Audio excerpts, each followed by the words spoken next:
So, back in the 17th century, scientist and philosopher Blaise Pascal wrote, "All of humanity's problems stem from one's inability to sit quietly in a room alone." I think it's quite funny that in 2020, so many of us are still grappling with this issue, especially post lockdown.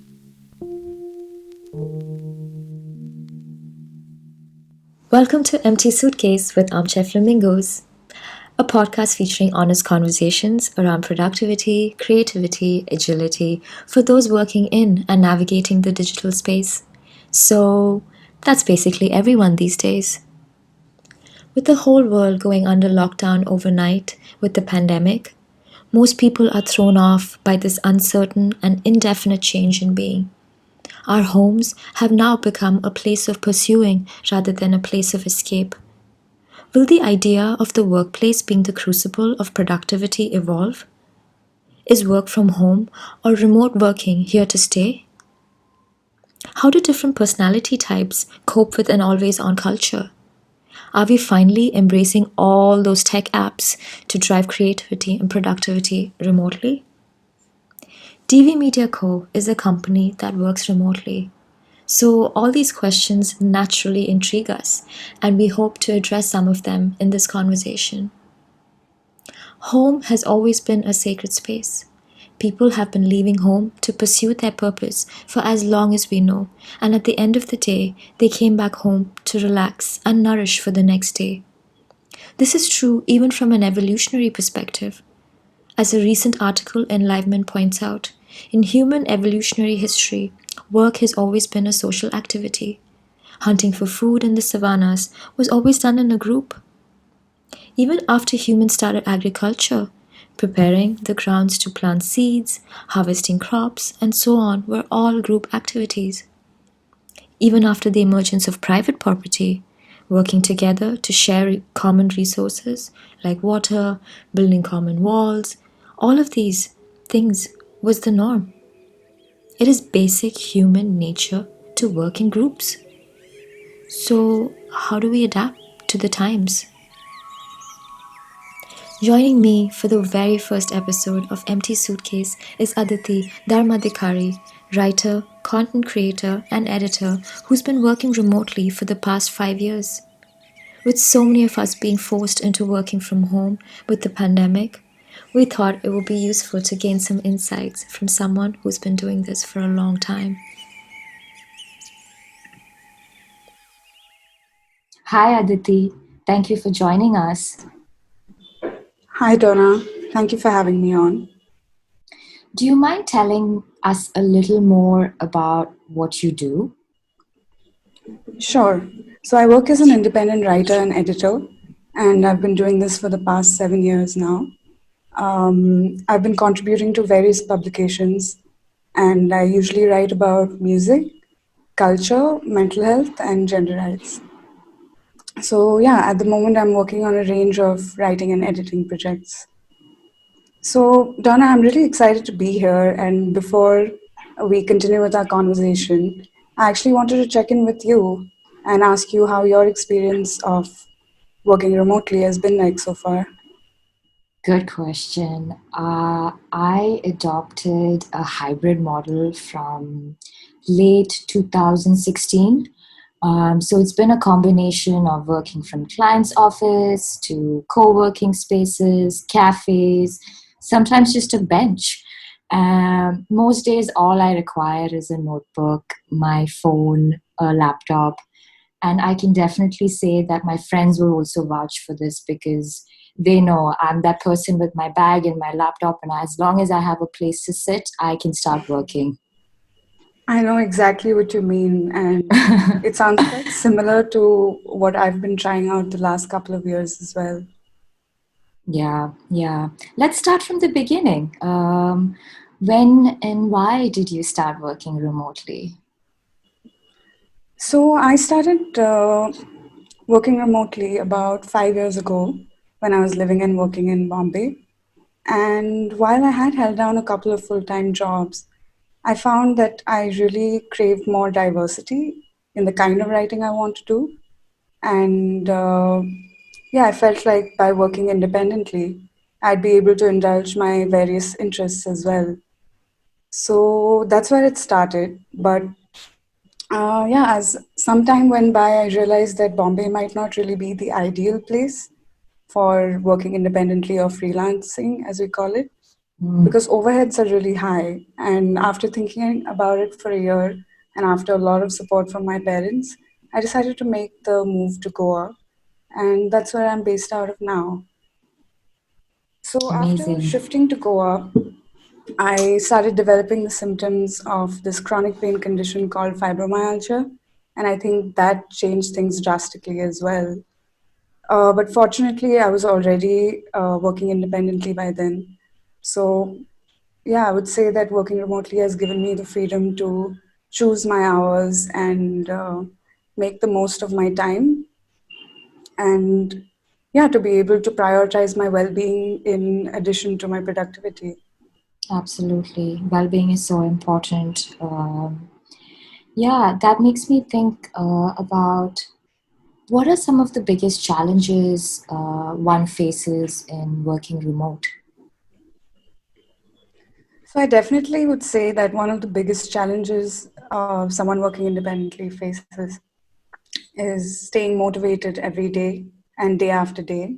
Mm, And it's something that took me years to get right personally. And yeah, I would say it helps if you're working on projects you're truly invested in and you look forward to your work. But besides that, I would say staying motivated and juggling between work and chores and errands and family commitments can be a bit of a challenge. And I think that a lot of people who have only now been forced into working from home are also probably realizing this. So I guess it's important to lay down boundaries both with your family or your partner or whoever you're living with, and as well as with work based on what your availability is, so that you can both do justice to your work and also be able to spend time with your family. absolutely.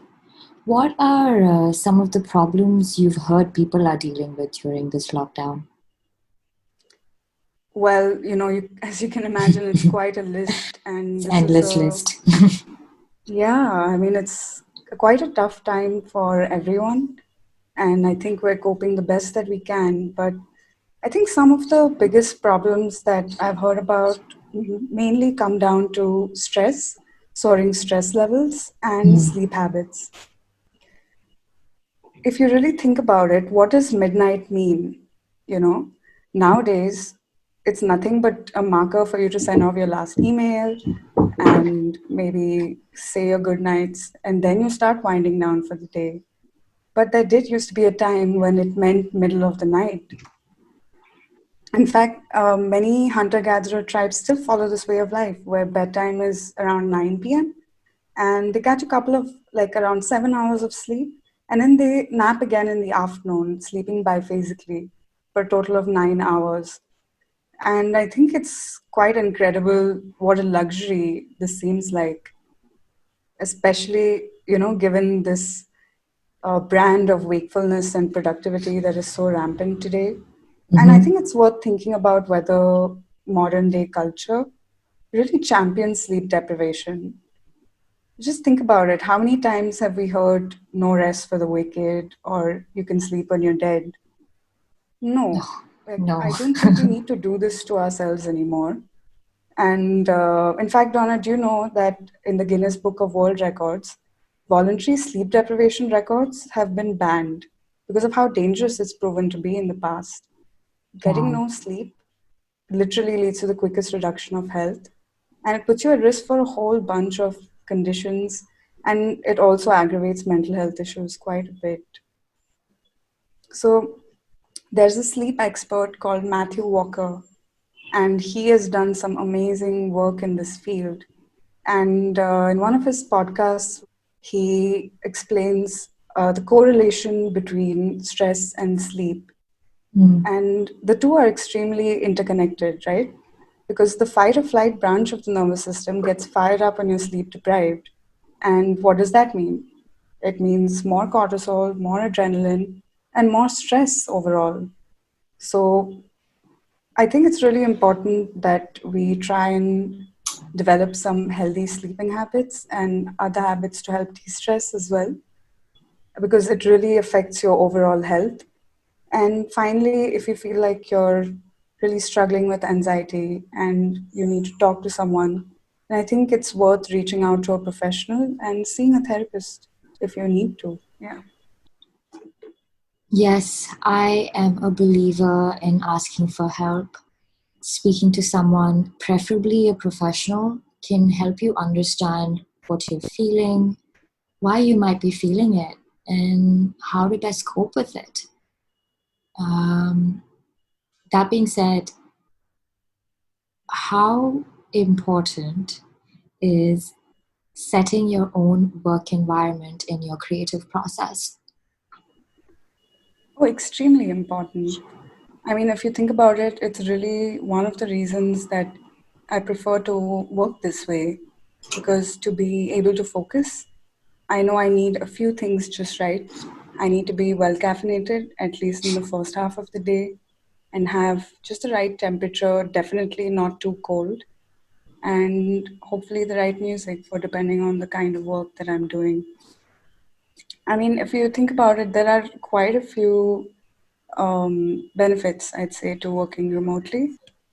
I think saving on commute time is something that a lot of people are talking about these days. And especially if you live in the city, then I guess a lot of people are left with an hour or two extra in the day. Besides which, a lot of us are now making do without our domestic help, which used to be such a support system, and cooking a lot more at home. So we're eating a little healthier, and it's likely that we're going to stick on to the habit. Besides which, you can, make your own schedule, you can customize your work environment. And I think it's also been, this has given us a chance to think about think about how we approach things. And we've realized that we need a lot less than what we previously thought. It's a bit like a Right. collective epiphany, realizing that it's possible to consume less and waste less. And this is very much the need of the hour. It has been for a while now. I agree with you. It's given everyone a little time to think about our actions. Um, One of my favorite things about working at home is, or working remotely, is that I have full control over room temperature now. I feel like that's something that I used to have a lot of issues with when I was working in an Right. office. I would be that person who would be wearing a jacket during summer because the office temperature would be so cold. And yeah, so definitely room temperature has been the biggest advantage for me. And definitely, like, even thinking from what we really want and what we have and what we need is, it's, I don't think I've ever thought about it as much as I have right now during this period. Let's segue into what I'm going to ask you next. How do you prioritize when you work on a project to project basis? How do you give your clients assurance that you're committed to their vision?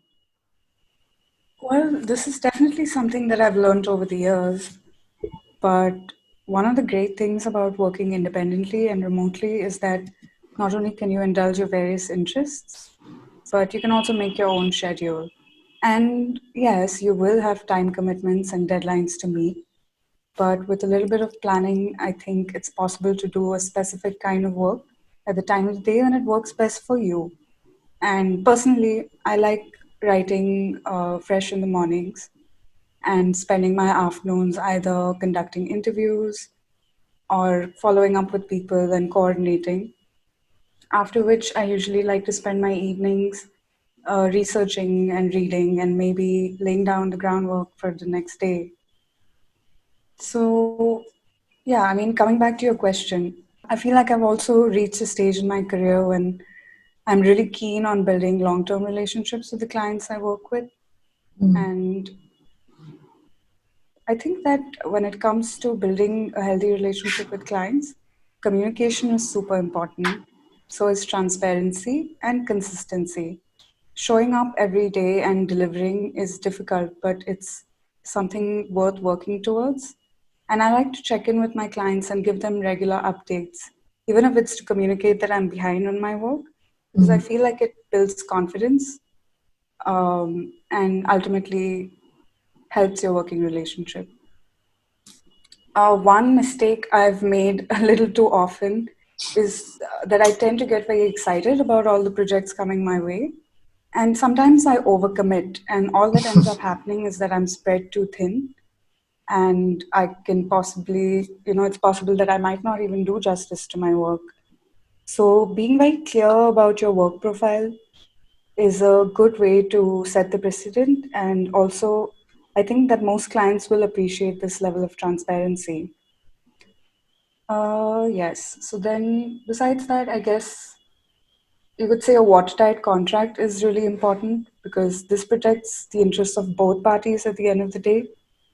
And once you have that in place, all ambiguity can be avoided. And you have ground rules that you can both go forward and refer to. I think one thing that a lot of students or people who are just starting off working independently are not told often enough is that it's important to assess a prospective client the same way the client is assessing you, because it is a two-way street and you're going to have to work together. So it's worth figuring out if your work ethic matches, if you're able to effectively communicate with each other. And a good way to start the conversation is by establishing your past experience and communicating it.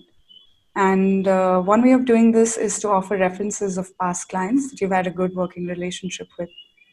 So, especially when remote working is on the rise, this is a good way to kind of give them an idea of the kind of work you've done in the past. And yeah, build confidence, like I said. Right. One really important thing that I've learned about working on a project to project basis is to not be afraid to say no sometimes. So, bite off only how much you can chew so that you can do justice to your work. Otherwise, we're all just getting into the fast lane of burnout.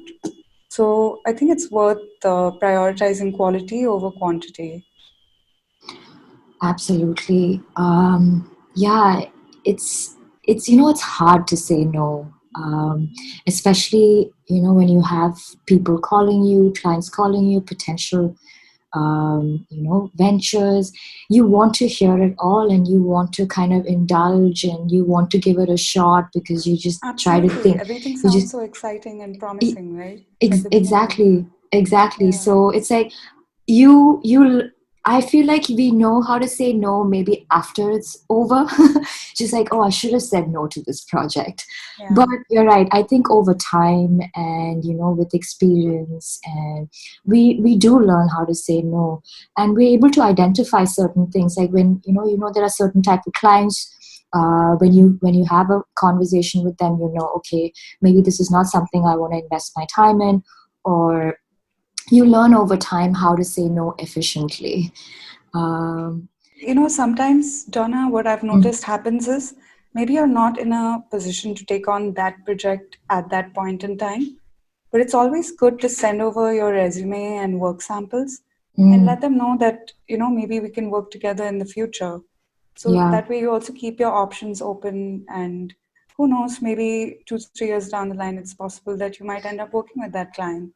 exactly. Yeah, and I mean, this is where having a good portfolio matters.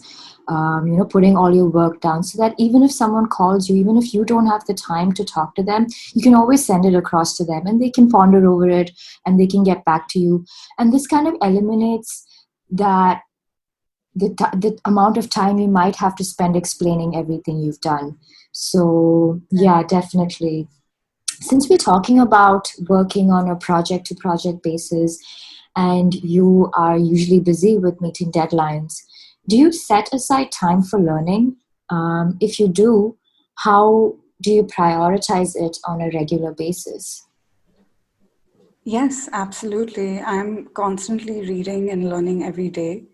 And as someone who works independently and remotely, you have to create this, you have to make the time for learning because that's how you have to teach yourself. And I do love learning on the go. Like I remember back in college, even internships were my favorite part. And like I mentioned, I have a lot of varied interests, whether it's music or graphic novels or films, and I love to indulge in them all. So I feel like I have my phases where sometimes I'm reading a lot, or listening to a lot of music, or watching a lot of films. And it's also a great way to wind down at the end of the day. So besides making sure I, make time for learning, I also try learning is something that is always happening if you ask me. And we have such an overload of choices today, especially in the digital space. So I think it's really important to curate your social media feeds very carefully in a way that adds value to your life and doesn't ultimately harm your mental health. Because I do believe that something beautiful that you read or watch can turn your day around. And yeah, this actually reminds me of one of my favorite quotes by Maya Angelou, where she says, "You are the sum total of everything you've ever seen, heard, eaten, smelled, been told, forgot. It's all there. Everything influences each of us. And because of that, I try to make sure that my experiences are positive. So That's in life, I beautiful. guess you can't always make sure that each of your experiences are positive, but it is something you can do with your social media feed. Yeah, that being said, I think another great way to learn is to keep discussing with your friends and peers and discuss your work, discuss theirs. And you know what they say, you don't always have to learn from your own mistakes. You can learn from others' mistakes too. Absolutely. I think that's one of the best ways to learn.